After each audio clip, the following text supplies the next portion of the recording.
This story here is about the haunting of Widow Harper's Ridge. So gather around and let me tell you a tale that's been whispered through the hollers and ridges of West Virginia for generations.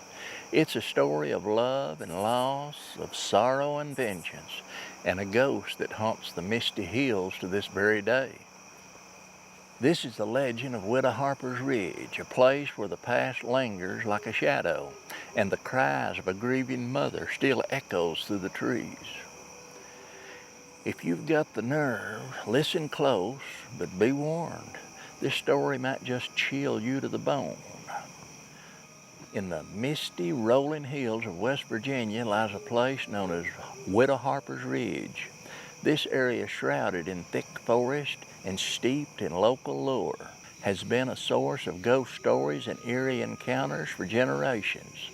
The tale of Widow Harper and her spectacled vengeance has been passed down through the years, each retelling adding another layer of dread. Widow Harper was a kind and gentle soul, married to a miner named Amos Harper.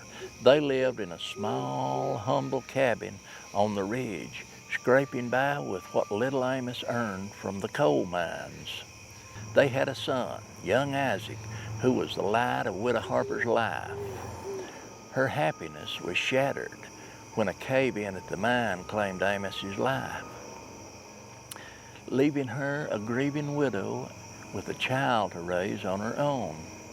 Life grew hard for Widow Harper. The townfolk, though sympathetic, were too wrapped up in their own struggles to offer much help. Desperation led her to the edge of despair, but she remained determined to provide for Isaac. One bitter winter, when food was scarce and hope even scarcer, Isaac fell gravely ill. Widow Harper trekked through the snow and ice to seek help from a traveling doctor, but by the time she returned, it was too late. Isaac had succumbed to his illness, and Widow Harper's heart was broken beyond repair. In her grief, Widow Harper withdrew from the world, retreating into the edge of the ridge. She was rarely seen after that, and when she was, it was a ghostly figure, wandering through the woods, calling out to her lost son. One night, a powerful storm swept through the ridge. The next morning, Widow Harper was found at the base of the cliff, her body lifeless and cold. Some say she slipped and fell. Others whisper she took her own life, driven mad by grief. Soon after the death, strange occurrences began to plague the ridge. Hunters and travelers passing through would hear the mournful wails of a woman echoing through the trees. They'd see glimpses of a ghostly figure in tattered clothing, her long hair flowing in the wind, always searching, always calling out for Isaac. One particular chilling account comes from a trapper named Silas Thompson.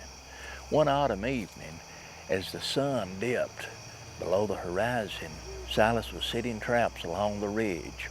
As he worked, he felt an unnatural chill in the air and heard a soft, sorrowful voice of a woman calling, "Isaac, Isaac." The voice grew louder, more insistent, until he saw a ghostly form of Widow Harper emerging from the shadows, her eyes hollow and filled with the eternal sadness. Silas tried to flee, but the ghostly figure reached out to him. Her touch was icy cold, and he felt a wave of sorrow so profound it nearly brought him to his knees. Widow Harper's ghost spoke to him, her voice a haunting whisper, begging him to help her find her son. Terrified, Silas stumbled back, tripped over roots and rocks, and fled down the ridge, never looking back. The encounter left Silas a changed man. He refused to set foot on the ridge again, and warned anyone who would listen to stay away. Those who dare venture there would find themselves haunted by the same sorrowful spirit, endlessly searching for her lost child. Another tale tells of a group of children who dared each other to spend the night on Widow Harper's Ridge. They pitched a tent near the old Harper cabin ruins, telling ghost stories to pass the time. As the night deepened, they heard the unmistakable sound of weeping growing closer and closer. One by one, the children saw her, the ghost of Widow Harper, drifting among the trees, her eyes filled with a haunting sadness. Paralyzed with fear, the children watched as she approached the tent. Widow Harper's ghost hovered before them, her withered hand reaching out as to touch them.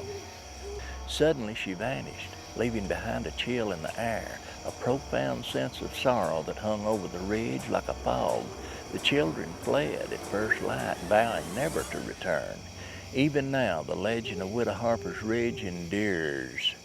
Locals warned outsiders to steer clear, especially on stormy nights when the veil between the living and the dead seems thinnest.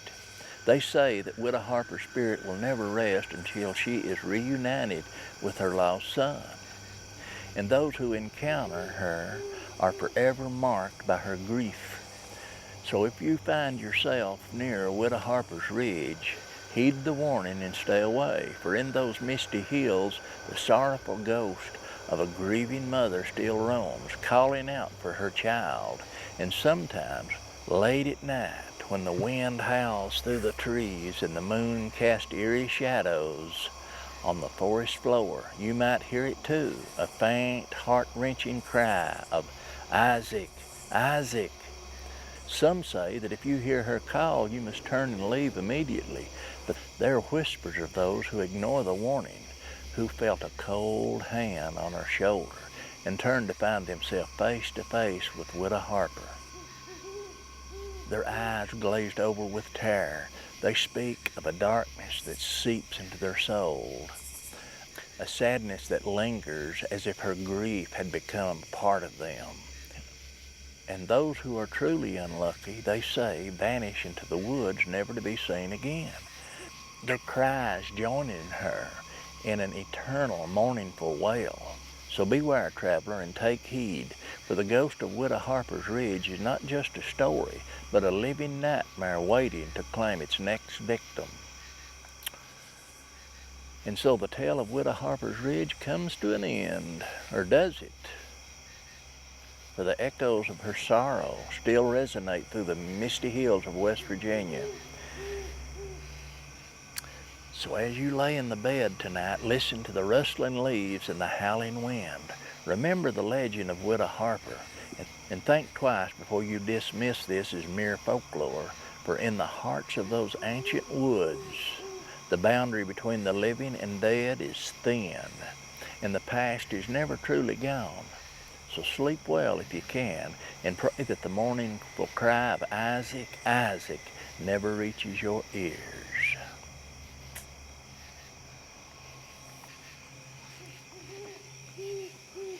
I hear you, Hoot Owl. I hear you.